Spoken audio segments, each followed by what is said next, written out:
I was very young when someone called me sinner.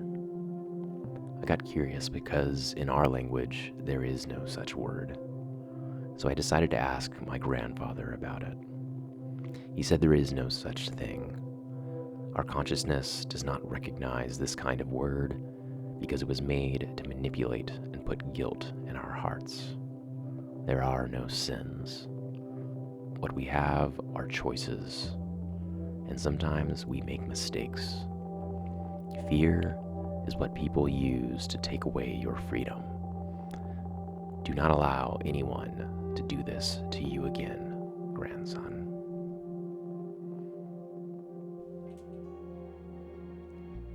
All right, we are back again. As you can see, the walking lair is done, and it's beautiful. And I've got a little thing I'm going to be reading here. Kind of ties it all together in my existential diatribe.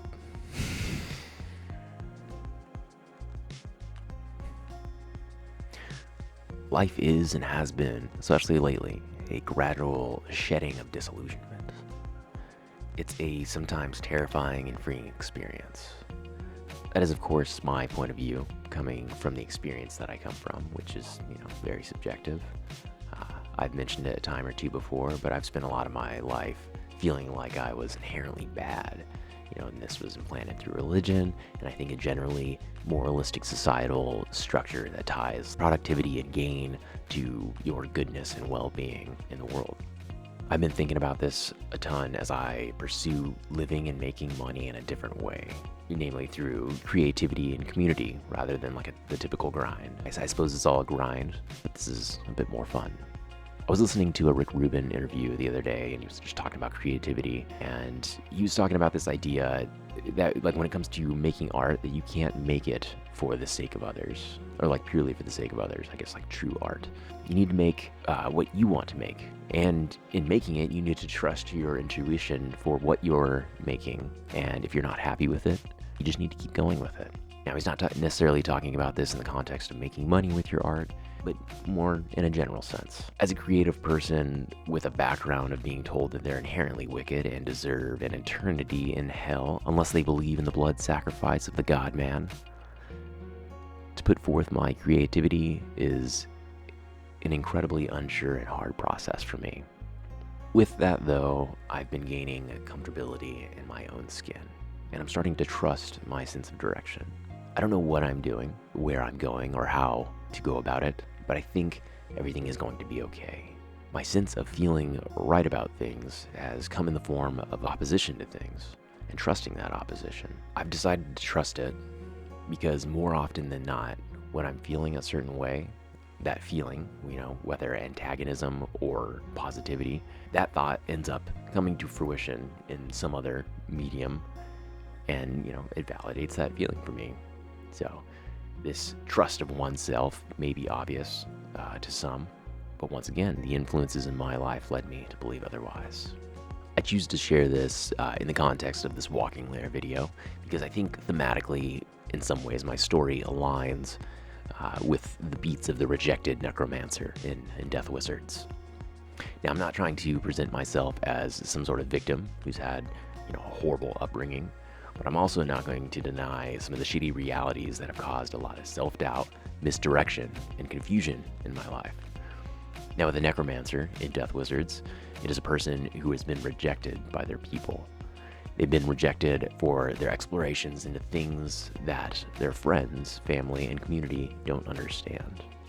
While I'm not raising the dead and throwing black lightning, I've always had a leaning towards things that were unacceptable, at least in my context. And for a frame of reference, the only things that were presented as the right things were God, the evangelical interpretation to be specific, work, and country. Not a very wide net of acceptability. So questioning of any of this was generally met with disapproval, mocking, or shaming. So in that sense, I highly relate to the Necromancer. I'm kind of mad at those who brought me up. Fuck that shitty, abusive nonsense I was raised on. I reject it like I was rejected. Rejected for not believing a certain way, being a certain way or thinking a certain way. This circles me back to that sense of disillusionment and the shedding of. I wouldn't say that it's even a bad feeling. It's just that everything I was told growing up, from God to our socioeconomic structure, has crumbled when I've allowed myself to look at things in a more, base and true sense, opposed to what I'm told is the way or the truth of things. I don't have an answer to anything, but I think trusting yourself is really important. Of course, be humble and recognize you're capable of fumbling and fucking shit up, but that doesn't make you inherently wrong. For me, as I think about this, my main takeaway is that I can trust my intuition. As I've realized a lot of the restrictions and abusive beliefs in my raising and religion, I've realized my intuition is more often than not a trustworthy advisor or compass, and not the deceitful, wicked thing I was told. It's a simple but dramatic contrast to how I was raised to think and believe, and dare I say, it feels right. It may not leave me successful in a certain sense, but in a certain sense, some ideas of success these days are in actuality death to the soul and good for no one. Our model of success is based on scarcity and getting ahead of others. Scarcity is the narrative and bludgeon of the oppressor. We do not live in a scarce world. We live in a world with plenty to go around, but it is full of scarce minds. Scarcity creates villains and enemies. But hey, to come full circle, the Walking Lair is done.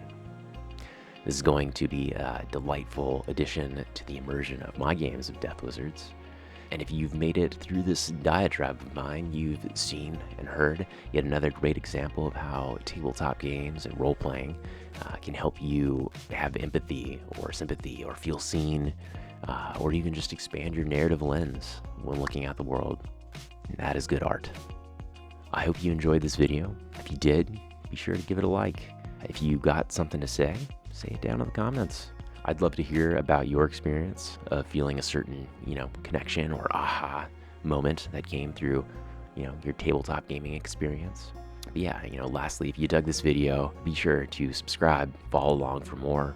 Next week, I'm going to be finishing my Tyranid army for the 40K grand narrative at the end of November, at the end of this month.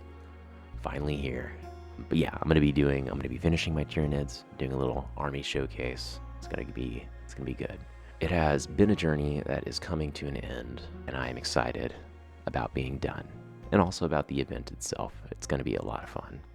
But for now, that is all. I will see you in the next one. Have a great day.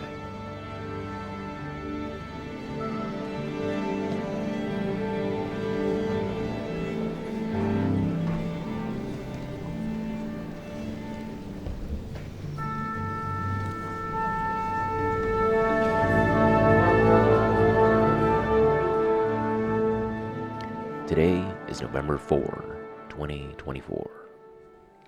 Here are 7 dice. Today's numbers are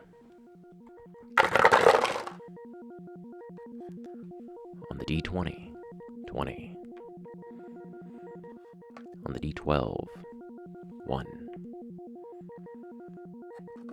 On the D10, 2. On the percentage die, 70. On the D8, 7. On the D6, 4.